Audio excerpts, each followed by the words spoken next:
ஜெபம். அன்பின் தகப்பனே, உம்மை நன்றியோடு துதிக்கிறோம் அப்பா, ஸ்தோத்தரிக்கிறோம், நன்றி செலுத்துகிறோம்.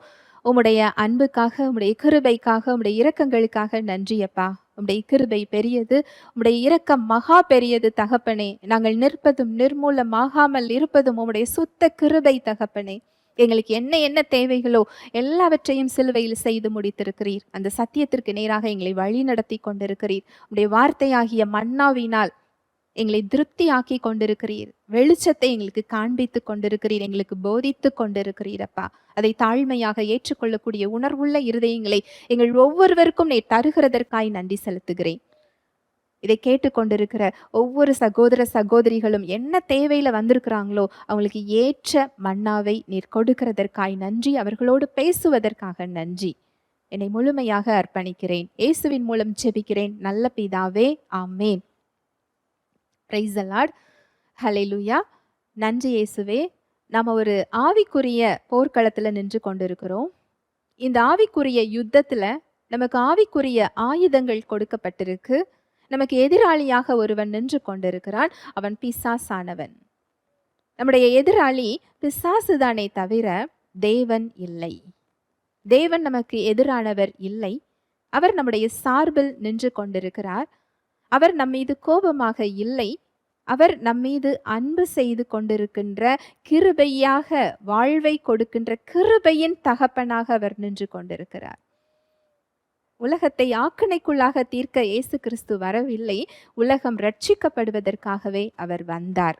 எதிரிகளையும் பாவிகளையும் சிநேகித்த அவருடைய அன்பு, ஆக்கினைக்குள்ளாக தீர்க்காத அவருடைய அன்பையும் கிருபையையும் கொடுத்து வாழ்வை மாற்ற நினைக்கின்ற ஒரு தகப்பனின் இருதயத்தோடு அவர் நின்று கொண்டிருக்கிறார். இந்த சத்தியத்தை கடந்த பகுதியில நம்ம பார்த்தோம். இந்த பகுதியில நம்ம பார்க்க போகின்ற சத்தியம், அவர் ஒரு நல்ல அன்பின் தந்தையாக நின்று கொண்டிருக்கிறார். நம்முடைய அம்மா அப்பாவா இருக்கட்டும், இல்ல நீங்களே ஒரு பெற்றோராக இருப்பீர்கள் என்றால், உங்களுடைய பிள்ளை உங்களுக்கு கீழ்ப்படியாமல் அது தவறு செய்கிறது என்றால், அந்த பிள்ளைய நீங்க எப்படி பார்ப்பீங்க? நீ தவறு செஞ்சிட்ட, என்னுடைய பிள்ளையாக இருக்க உனக்கு தகுதி இல்லை, என் முன் நிற்காதே, நீ போய்விடு அப்படின்னா நம்ம சொல்லுவோம் இல்லையா?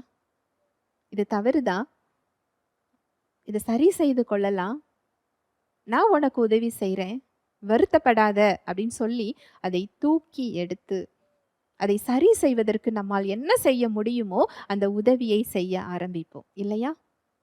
பொல்லாதவர்களாகிய நாம் நல்ல ஈவுகளை கொடுக்க அறிந்திருக்கும் போது, நம்முடைய பிள்ளைகளுக்கு நல்ல ஈவுகளை கொடுக்க அறிந்திருக்கும் போது, நமக்காக சொந்த குமாரன் என்றும் பாராமல் அவருடைய ஜீவனையே கொடுத்தவர், அவர் எப்படி உங்களை கைவிடுவார்?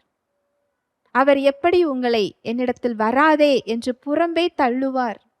அவர் எப்படி உன் செயலுக்கான தண்டனை இதுதான் என்று நீங்கள் வேதனைப்படுவதை அவர் பார்த்து கொண்டு இருப்பார். எப்படி நீங்கள் பரமபிதாவை இவ்வளவு கொடூரமானவராக எப்படி நீங்கள் பார்க்க முடியும்? அவர் கொடூரமான இருதயம் கொண்டவர் அல்ல. உங்கள் வாழ்வை மாற்றுவதற்கும், உங்களை பலப்படுத்துவதற்கும், உங்களுடைய வாழ்வை சீராக்குவதற்கும், அவருடைய வல்லமையையும் கிருபையையும் வெளிப்படுத்துவதற்காக காத்து கொண்டிருக்கின்ற ஒரு நல்ல தகப்பனாக அன்போடு அவர் நின்று கொண்டிருக்கிறார். அவர் இருதயம் அதுதான். இதை கொடுக்கிறதற்காக தான் இயேசு கிறிஸ்து மாம்சத்தில் வெளிப்பட்டார். இந்த இருதயத்தை நீங்க புரிந்து கொள்ளல அப்படின்னு சொன்னா, போராட்ட களத்துல தேவன் உங்கள் சார்பாக நின்று கொண்டிருக்கிறார் என்பதை உங்களால் ஏற்றுக்கொள்ள முடியாது. அந்த அன்பு தரும் சமாதானத்தை உங்களால பெற்றுக்கொள்ள முடியாது. அவரை ஒரு பயங்கரமானவராக, தண்டிக்கிறவராக, ஒரு நீதிபதியாக நீங்கள் பார்ப்பீர்கள் என்றால், உங்க பிரச்சனைக்கு மத்தியில தைரியமா அவர் பக்கத்துல உங்களால போக முடியாது. ஹல்லேலூயா, பிரைஸ் தி லார்ட். ஒரு சம்பவத்தின் மூலமாக இதை பார்க்கலாம். சுவிசேஷங்கள்ல ஆண்டவராகிய இயேசு கிறிஸ்து ஒரு சம்பவத்தை சொல்லுகிறார். இளைய குமாரன், மூத்த குமாரன். இந்த சம்பவம் நம்ம எல்லாருக்குமே தெரியும். ஒரு தந்தைக்கு 2 பிள்ளைகள். அதுல இளைய குமாரன் தன் தந்தையோடு இருப்பதை அவர் சுதந்திரமாக கருதவில்லை. தந்தையின் வீட்டில் ஒரு சில கட்டுப்பாடுகள் உண்டு. அந்த கட்டுப்பாடுகள் நம்மை ஒரு சிறை கைதியாக மாற்றுவதற்காக இல்லை, நன்மையை பெற்றுக்கொள்ள வேண்டும் என்பதற்காக. அந்த கட்டுப்பாடுகள் நம்முடைய உரிமையை பறிப்பதற்காக இல்லை, பாதுகாப்பாக வாழ வேண்டும் என்பதற்காக. இதை அறியாத அந்த மகன் அதை ஒரு கைதியின் அனுபவத்தை போல பார்த்துவிட்டு சுதந்திரமாக இருக்க வேண்டும், தந்தையின் பார்வையில் படாத ஒரு இடத்திற்கு செல்ல வேண்டும். அதுதான் சுதந்திரம் என்று நினைக்கிறார். பிரியமானவர்களே, இன்றைக்கு அநேக விசுவாசிகளோட நிலை இதுதான். தேவனுக்கு அருகில் வந்தால் எனக்கு பிரச்சனை வந்துவிடும். அவருடைய வார்த்தைகளை கேட்டால் அந்த கட்டுப்பாடுகள் என்னை ஒரு சிறை கைதியின் அனுபவத்திற்கு கொண்டு செல்லும். நான் நிறைய இழக்க வேண்டுமே, என் சந்தோஷத்தை, என்னுடைய உலக ஐக்கியத்தை, நான் விரும்புகின்ற பல காரியங்களை நான் விட்டு கொடுக்க வேண்டுமே என்று கருதி அநேகர் அவருடைய உறவிற்குள் வர தயங்குகின்றனர். இந்த இளைய குமாரனை போல உலகம் ஒரு சுதந்திரம் என்று நினைக்கின்றனர். சத்தியம் என்ன தெரியுமா? தேவனோடு இருப்பதுதான் உங்களுக்கு சுதந்திரமான ஒரு வாழ்வு. அவரை விட்டு விலகி செல்லுகின்ற ஒரு வாழ்வு அடிமைத்தனத்தின் ஒரு வாழ்வுதான். இந்த மகன் சொத்தை பிரித்து கேட்கிறார், தந்தையும் கொடுத்து விடுகிறார். சாய்ஸ். அந்த தந்தை நான் தரமாட்டேன்னு சொல்லல, அந்த மகன் என்ன கேட்கிறாரோ அதை கொடுத்து அனுப்புகிறார். அங்கு மகன் இப்படி செய்து விட்டானே என்று கோபத்தோடு இல்லை, புலம்பலோடு இல்லை. அந்த மகன் திரும்ப வருகிறதற்காக அந்த தகப்பன் காத்து கொண்டிருக்கிறார். தண்டிக்க வேண்டும் என்பதற்காக இல்லை. அங்க என்ன நடந்தது தெரியுமா? தூர தேசத்துக்கு செல்லுகிறார். அந்த மகன் கையில் உள்ள எல்லா பணத்தையும் செலவழித்து விட்டு, அங்க பணம் செலவழிந்தது என்றவுடன் நண்பர்களும் காணாமல் போய்விட்டனர். உலகம் அப்படிதான். சாப்பிடுகிறதற்கு வழியே இல்லை. அந்த தேசத்துல உள்ள ஒரு குடியானவன் கிட்ட பன்றியின் சாப்பாடை சாப்பிடுறதுக்கு அனுமதி கேட்கிறார். அந்த பன்றியின் சாப்பாடு கூட அவருக்கு கிடைக்கல. அப்பொழுதுதான் அவருடைய புத்தி தெளிந்து தன் தகப்பன் வீட்டுல வேலை பார்க்கிற வேலை ஆட்களுக்கு தகப்பன் என்ன விதமாக சுதந்திரம் கொடுத்திருக்கிறார், என்ன விதமான வசதிகளை அவர் கொடுத்திருக்கிறார். என் தகப்பன் வீட்டிற்கு திரும்பி போய் தகப்பனோடு ஒப்புரவாகி, உம்முடைய மகன் என்று சொல்வதற்கு எனக்கு தகுதி இல்லை, வீட்டில் நான் ஒரு வேலையாளாக என்னை சேர்த்து கொள்ளும் என்று நான் கேட்கப் போகிறேன் என்று கிளம்பி வருகிறார். நல்லா கவனிங்க, பன்றியின் சாப்பாடு கூட அவருக்கு கிடைக்கல. எத்தனை நாள் அவர் சாப்பிடாம இருந்தாருன்னு தெரியல. எத்தனை நாள் உடை அழுக்கோடு அவர் இருந்தார் என்று தெரியல. இந்த மகனை அந்த தகப்பன் தூரத்திலிருந்து பார்க்கிறார். என்ன கேட்டா, அந்த மகன் உரு தெரியாமல், அடையாளம் தெரியாமல் இருந்திருக்க வேண்டும். ஆளே அடையாளம் தெரியாம அவர் இருந்திருக்கணும். ஆனா இந்த தகப்பன் தூரத்தில் அந்த மகனை பார்த்து, அப்படின்னா அந்த தகப்பன் எந்த அளவுக்கு அந்த மகனை எதிர்பார்த்திருக்கணும் இல்லையா? அந்த மகனோட வரவை நோக்கி அவருடைய கண்கள் தேடிக்கொண்டிருந்திருக்க வேண்டும். தூரத்தில் பார்த்து தன் மகன் தன் அருகில் வருவதற்கு அவர் காத்திருக்கவில்லை.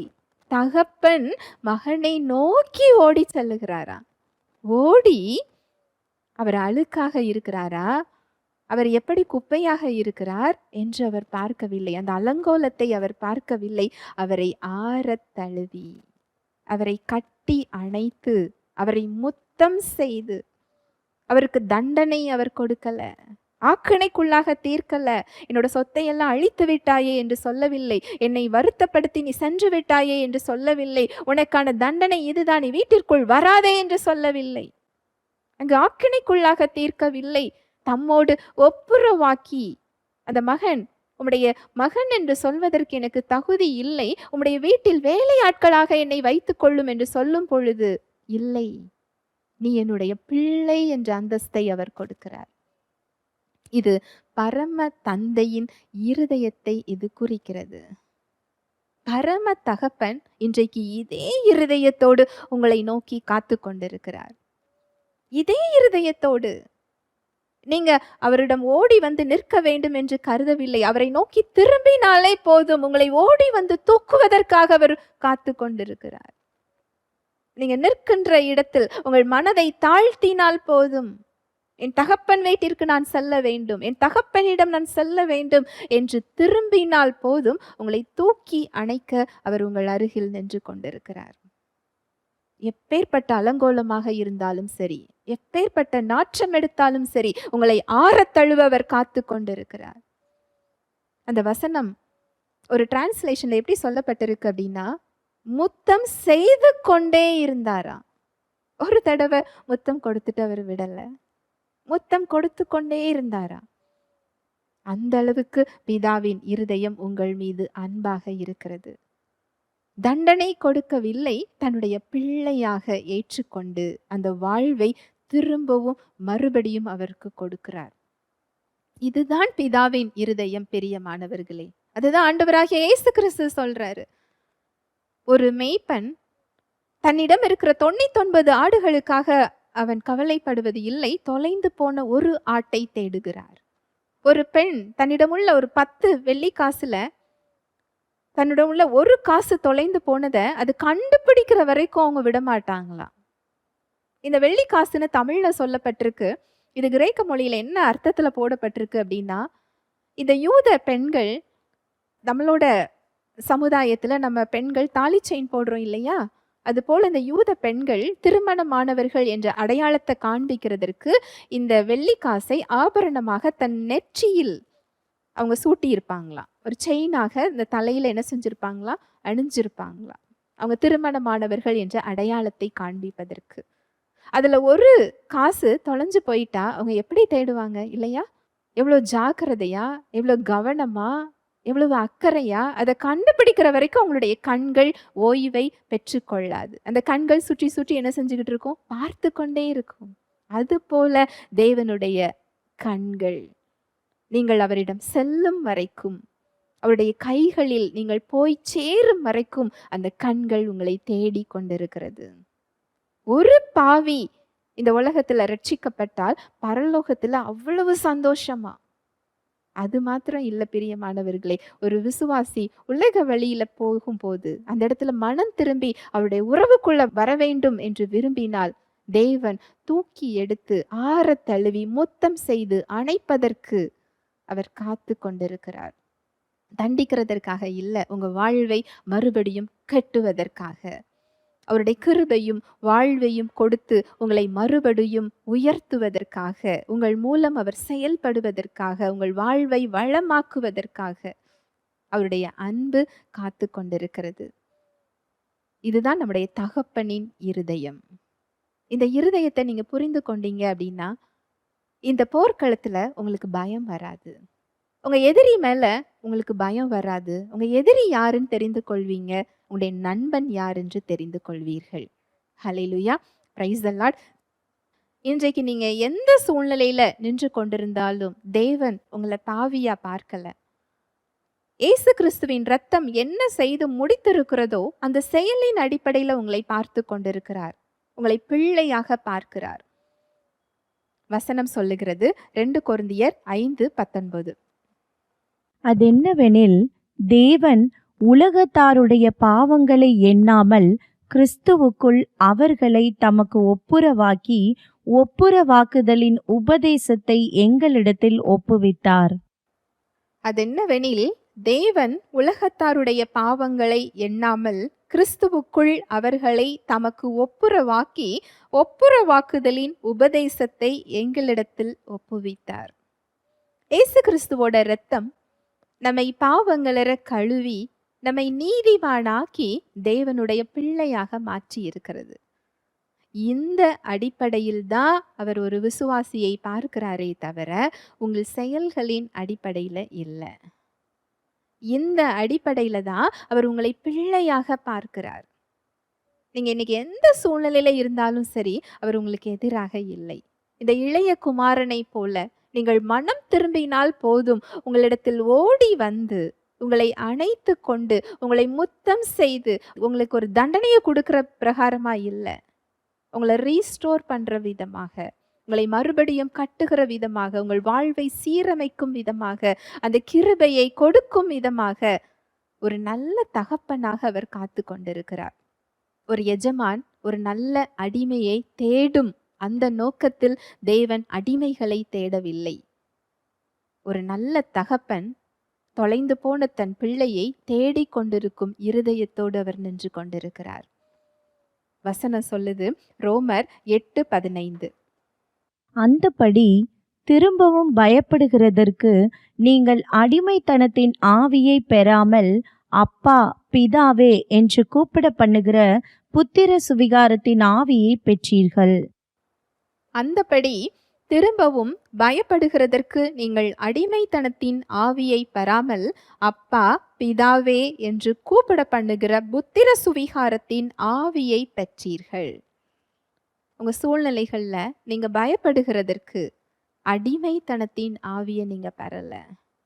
தேவனை அப்பா பிதாவே என்று அழைக்கக்கூடிய பிள்ளையின் ஆவியை நீங்கள் பெற்றிருக்கிறீர்கள். இந்த யுத்த களத்துல அவர் எப்படி உங்களை தனியாக விடுவார்? ஒரு பிரச்சனையில உங்களுடைய பிள்ளைகளை நீங்க தனியா விடுவீங்களா?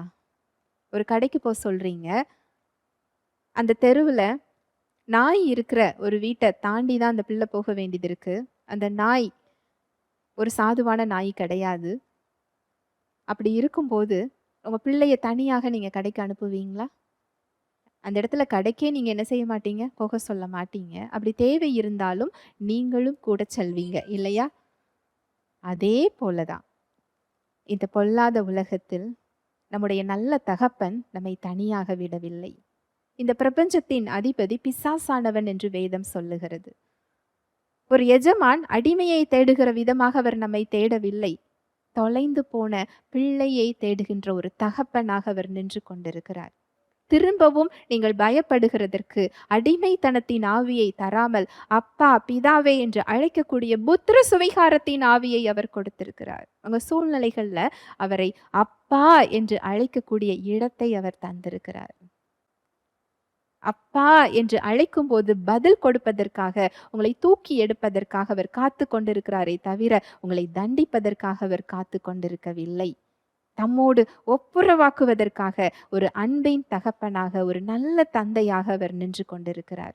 ஹல்லேலூயா, பிரைஸ் தி லார்ட். ஜெபிக்கலாம். அன்பின் தகப்பனே, உம்மை நன்றியோடு துதிக்கிறோம் அப்பா, ஸ்தோத்தரிக்கிறோம், நன்றி செலுத்துகிறோம். உம்முடைய அன்புக்காக, உம்முடைய கிருபைக்காக, உம்முடைய இரக்கங்களுக்காக நன்றி அப்பா. உம்முடைய கிருபை பெரியது, உம்முடைய இரக்கம் பெரியதப்பா. நாங்கள் ஒரு போராட்ட களத்தில் நின்று கொண்டிருக்கிறோம். இந்த யுத்த களத்தில், ஆவிக்குரிய போராட்டத்தில் தேவன் எங்களுக்கு எதிராக இல்லை, எங்கள் சார்பாக நின்று கொண்டிருக்கிறீர். எங்களை தூக்கி எடுப்பதற்காக, எங்களை ஆற தழுவுவதற்காக, எங்களை சீர்படுத்துவதற்காக, உம்மோடு ஒப்புரவாக்குவதற்காக தேடிக்கொண்டிருக்கின்ற ஒரு அன்பின் தகப்பனாக நீர் நின்று கொண்டிருக்கிறீர். நீர் எங்களுக்கு எதிராக இல்லை, எங்கள் சார்பாக நின்று கொண்டிருக்கிறீர் என்ற சத்தியத்தை எங்களுக்கு கற்று தந்து கொண்டிருக்கிறீர் அப்பா. எங்களை பலப்படுத்துகிற, எங்களை ஆற்றுகிற, தேற்றுகிற, எங்களை வழி நடத்துகின்ற ஜீவ வார்த்தைகளுக்காக நன்றி செலுத்துகிறோம். இதை கேட்டு கொண்டிருக்கிற ஒவ்வொருவரையும் உடைய கரத்தில் தருகிறேன். எந்தெந்த இடத்துல உம்மை அவங்க பயந்து போய் பார்த்தாங்களோ, குற்ற மனப்பான்மையோடு நின்று கொண்டிருக்கிறார்களோ, அந்த இடத்தில் உம்முடைய அன்பு அவர்கள் பயத்தை புறம்பே தள்ளியதற்காய் நன்றி செலுத்துகிறேன் அப்பா என்று உம்மிடத்தில் ஓடி வரக்கூடிய தைரியத்தை உம்முடைய சத்தியம் அவர்களுக்கு கொடுத்ததற்காய் நன்றி. அந்த கிருபையை அவங்க வாழ்க்கையில் அவங்க பெற்றுக்கொண்டதற்காய் நன்றி அப்பா. மாற வேண்டிய இடங்களை சுட்டி காண்பித்ததற்காய் நன்றி. இயேசுவின் நாமத்தினால ஒவ்வொருவரையும் ஆசிர்வதிக்கிறேன். இயேசுவின் மூலம் ஜெபிக்கிறேன் நல்ல பிதாவே, ஆமேன்.